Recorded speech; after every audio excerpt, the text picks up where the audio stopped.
Welcome to Brothers of the Word, because, brother, you need the Word. And as you know, we have been in the middle of a series that, for reasons that God knows and I'm understanding more and more, He's been having me preach about the 8 mission statements that He gave me, that God breathed for the company that Pastor James and I run together. And right now, today, we're going to be dealing with the 7th of those 8 mission statements. And even though they are corporate, they all have a relevance to our personal worlds and our personal lives. Mission statement number 1, always remain financially viable. We must make sound financial decisions to remain profitable, to not only remain in business, but to prosper in business. Number 2, use no deception. We must always be truthful, both inside the company and to our customers, and to never use deception for gain or other reasons. Number 3, all products and actions must be beneficial. Everything done at thewoman.com must have an overall beneficial effect. Number 4, we shall strive to have excellent customer service. We shall strive to treat each customer relationship as we wish to be treated. Number 5, we shall strive to be the best in products and service. No company shall offer a better product value. Number 6, we shall strive to have the best environment. We shall do our best to maintain a spirit of diligence, faithfulness, excellence, trust, peace, and harmony that shall transcend the office and spread to our personal relationships. And today I'm going to be dealing with number 7, the 7th of the mission statements that God gave me. Number 7, we shall improve. Each day, each week, each month, each quarter, each year, each decade, we shall strive to be better than we were before. Do you know, if we adopted that, and I said, when God first gave us this company stuff, but this stuff applies to our personal life. Do you realize if we adopted mission statement number 7 in our personal worlds, how different we would be? We shall improve each day, each week, each month, each quarter, each year, each decade. We shall strive to be better than we were before. But you know the problem with improving? We get tired of improving. I'm just being real with you. I wish I could say, Lord, once we get on that track, woo, woo, woo, woo. No, we get tired of improving. So many of us have made New Year's resolutions, and we make them on January 1st, but by the time we get to March 1st, we have gotten tired of improving. Isaiah 40, beginning at verse 28, says this. It says, do you not know? Have you not heard? The Lord is the everlasting God, the creator of the ends of the earth. He will not grow tired or weary, and his understanding no one can fathom. He gives strength to the weary and increases the power of the weak. But it says this, even youths grow tired and weary, and young men stumble and fall. But those who hope in the Lord will renew their strength. They will soar on wings like eagles. They will run and not grow weary. They will walk and not faint. See, we know that verse, we'll soar on wings like eagles, we'll run and not. We know that verse.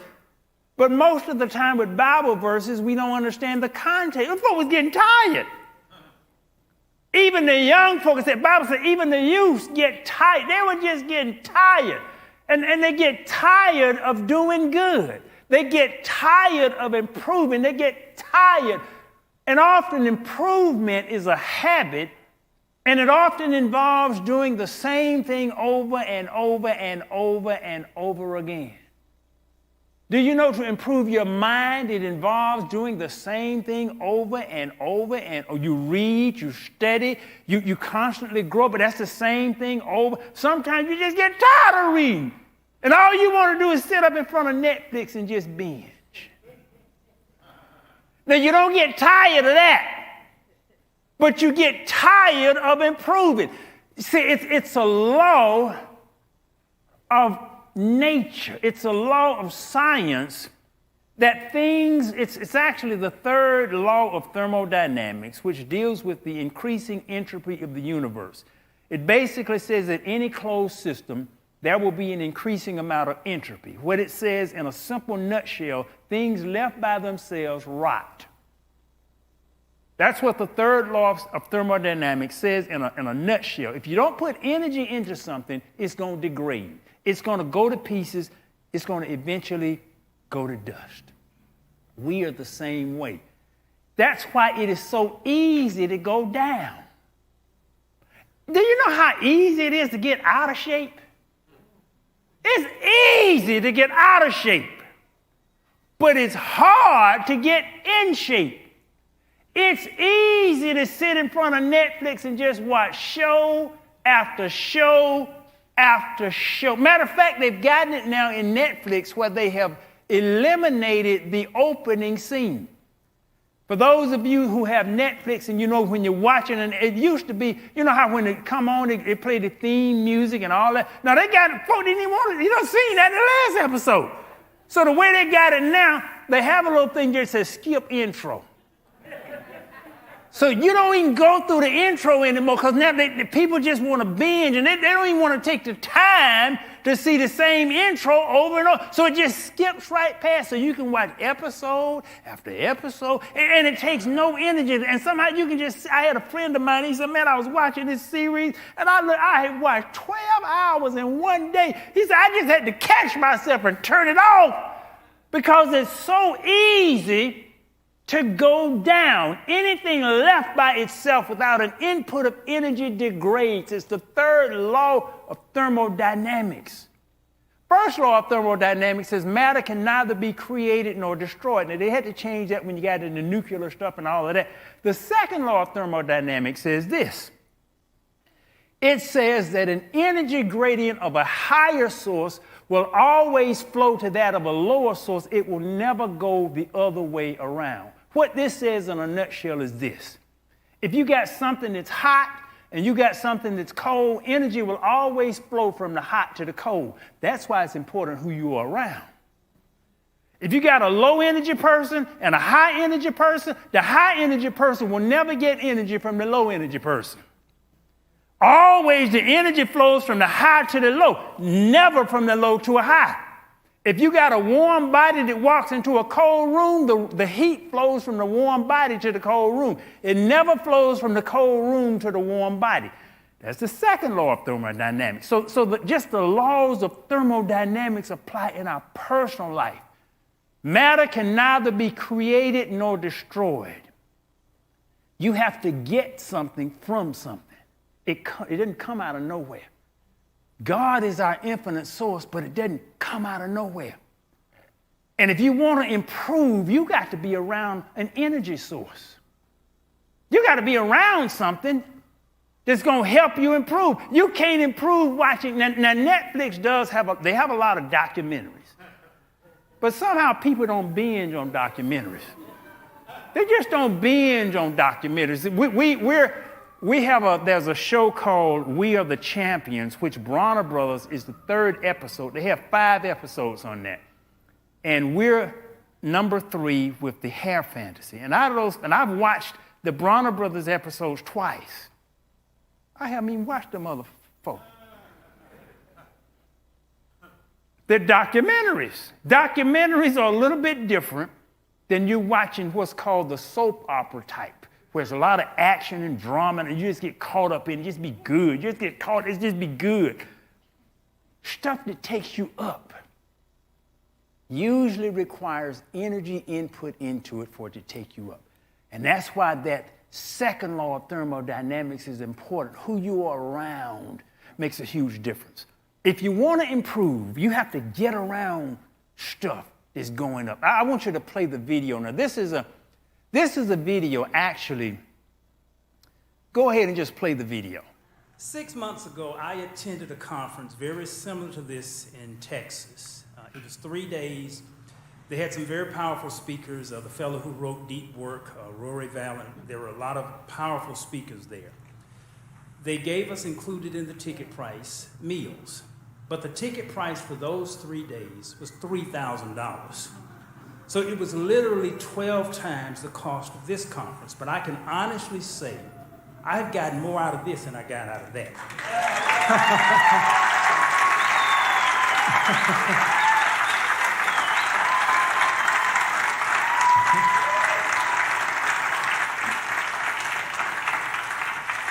So my question to you is, the value of this conference compared to so many others, the money that we paid is ridiculously low for what is traditional for conferences of this caliber. If some of us wanted to do more to help your organization, I have a two-part question. Number one, would you allow it? And number two, how would we do that? Wow.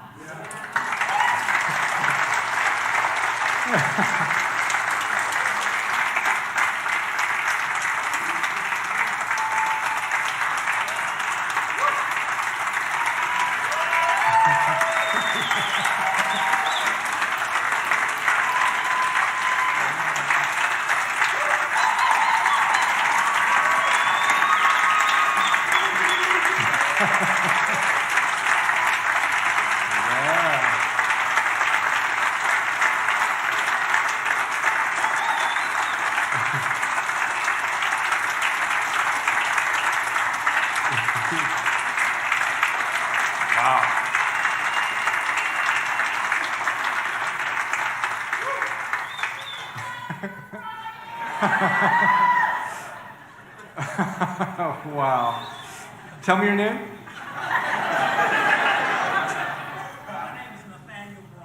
I'm going to walk by this and I might get... Yeah, all right. Thank you.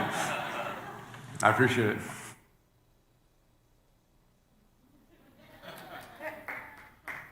Now, this was about 3 years ago. I had attended a conference in California. I flew into one city. I had to drive for 2 hours to get to where the conference was being held. And I sat there during the conference, so towards the end, during that comment section, I was hearing God speak, get up and say what I'm putting in your spirit. I didn't want to get up. I just didn't. I just didn't. When I'm there to learn, I want to be in the audience. I want to shut up, and I want to just sit down and just listen and enjoy. But I kept hearing God with this leading to get up and say that. So when I got up and said that, and remember this is 3 years ago, he recently started a company that is going to revolutionize social media. They just opened up the investment for it about a month ago. And so far they have raised nearly $6 million. He sent that video to all of his folk. He said that was the thing that inspired him. When you are around folk with a certain mentality, it takes everybody to another level. It's the second law of thermodynamics. It takes everybody to another level. We shall improve. So I went to that conference, but I talked about the conference that I'd gone to earlier.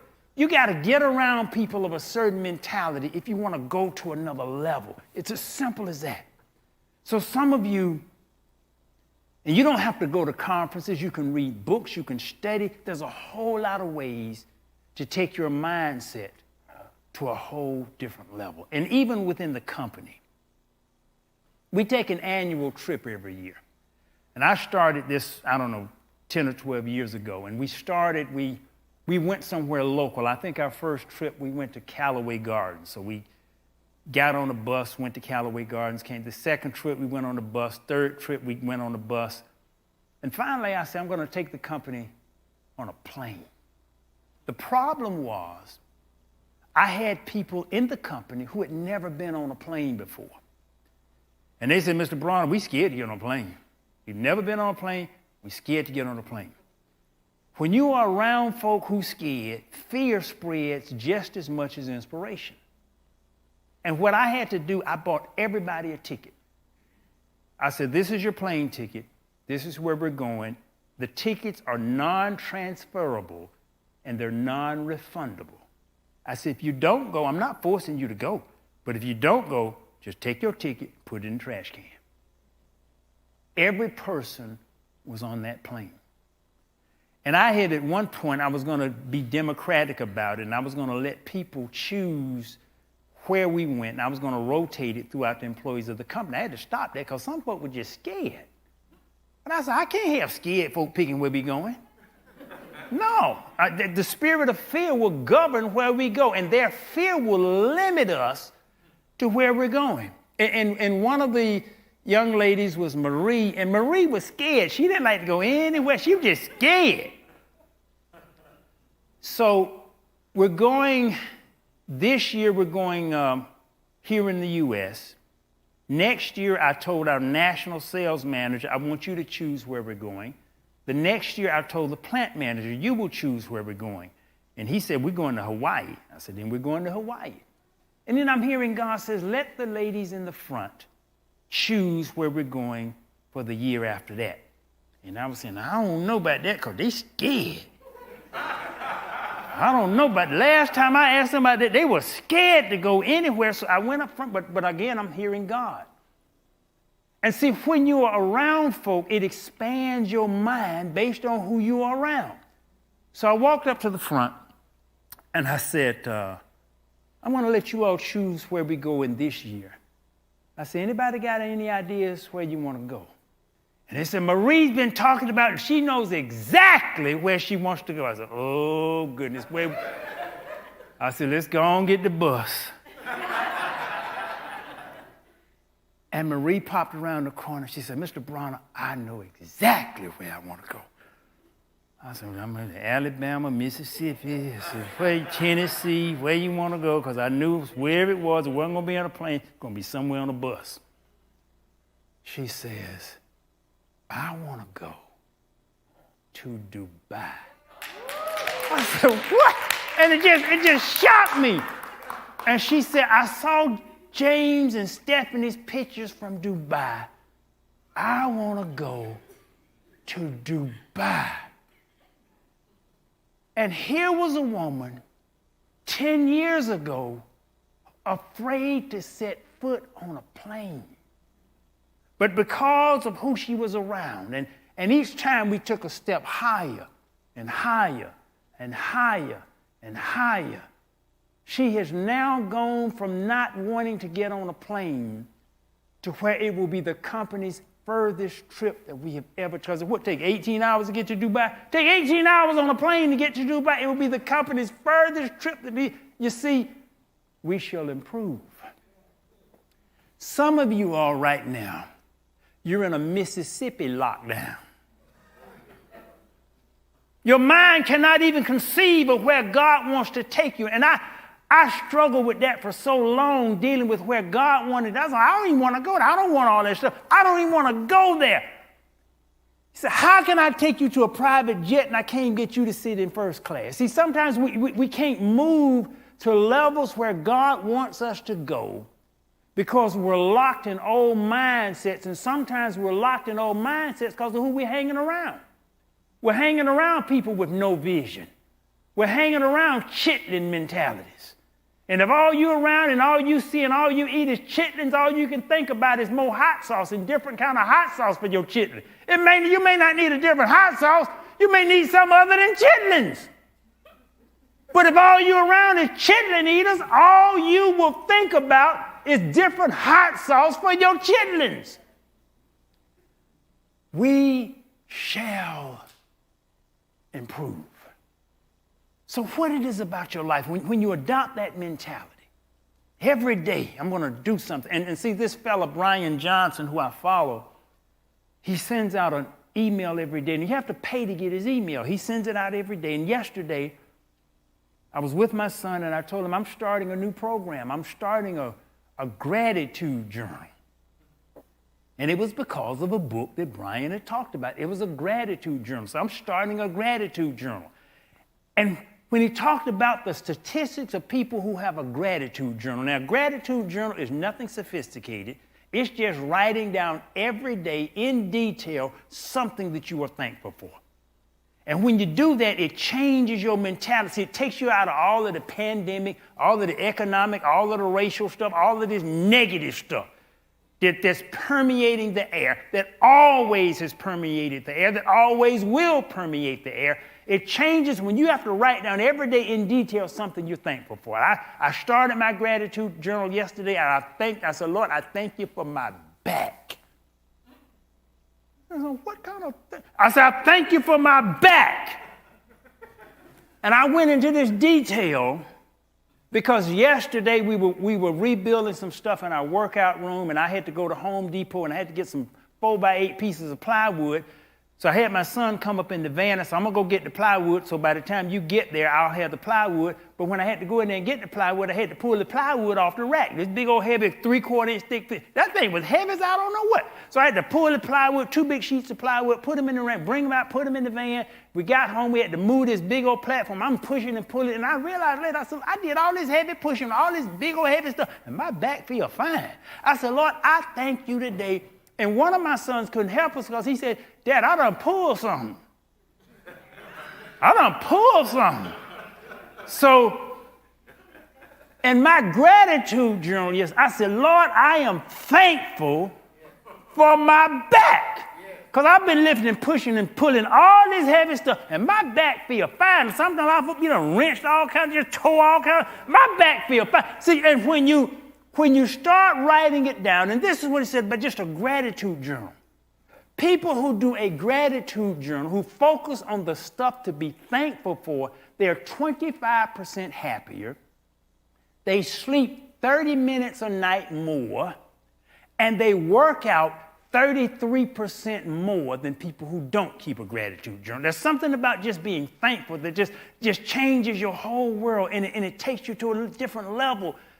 We shall improve. And I have a goal of getting better and better and better and better. But you get weary doing that. Because after you do it for a couple of weeks, you just get weary at the same thing and the same thing and the same thing, and trying to keep better, and trying to steady, trying to stay in shape, trying to pray, trying to do all of this stuff, trying to help people. It's a wearisome thing, but that's why you need to be around folk who are getting better. That's why you need to go places and associate and read and just touch other folk who are going to Dubai. And there's nothing wrong with going to Mississippi, but God may have you destined for greater stuff.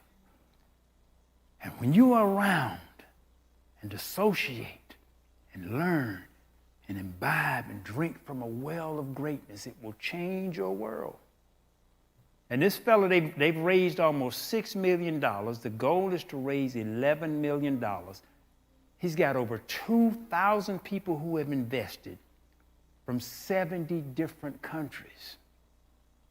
And we actually had a conversation with him over Zoom, Pastor James and I. And we were among the first 10 investors. They got over 2,000 there, but we were among the first 10. And he said, Nathaniel, what you said inspired me to do this. And I said, well, we're going to invest in the program because I'm following you. I see what you have done. That's another principle. Invest in somebody going somewhere. And you can generally tell where somebody is going by where they've been. So I said one amount, this is what I was talking to Pastor, I said, because he handles all the investments, because I can get overboard on stuff. So I said, I'd like to invest this amount. And Pastor James said, no, I think we ought to invest 5 times that. And I said, all right. And that's what we did. And we overnighted him a check to be among one of his first 10 foundational investors. And now he's almost at $6 million. But he's going to change the world. We shall improve. And I want to ask you a question. What are you going to do today to improve you? What are you going to do today to improve you? And see, all of us need improving. There's no two ways about that. All of us need improving. Winston Churchill says this: to improve is to change. To be perfect is to change often. Now, none of us are going to be perfect, but we do need to do some major changing sometimes. And some of us, sometimes we don't want to change some stuff. There's a Peanuts, the cartoon character. Charlie Brown, once he was talking to Linus, and he said, perhaps you can give me an answer, Linus. What would you do if you felt like no one liked you? And then Linus said, I try to look at myself objectively and see what I could do to improve. He said, that's my answer, Charlie Brown. That's what I do. I look at myself objectively and see what I could do to improve. And Charlie Brown looked at him, he said, I hate that answer. I hate that answer. I don't want to improve me. I want other folk changing. I don't want to improve me. But we shall improve every day, every week, every month, every year, every decade. We shall improve. So I ask and I challenge you to seriously think about this. What are you going to do to improve you today? Today. And do you realize what would happen if we improved ourselves just a little bit every single day? Now, I cannot say whether things will get better if we change. But what I can say is this: they will not get better if we don't. I can't say things will get better if we change, but I can guarantee you they will not get better if we don't. We shall improve. And what are you going to do to improve you today? I thank you for joining us today at Brothers of the Word. You can go to brothersoftheword.com and you can listen to the entire 8 of the mission statements absolutely free. These are mission statements for a corporate world, but they will seriously bless your personal world because so many of them, just like we shall improve, applies to each one of us and to each of our lives personally. Thank you for joining us today at Brothers of the Word, because, brother, you need the Word. Amen, amen.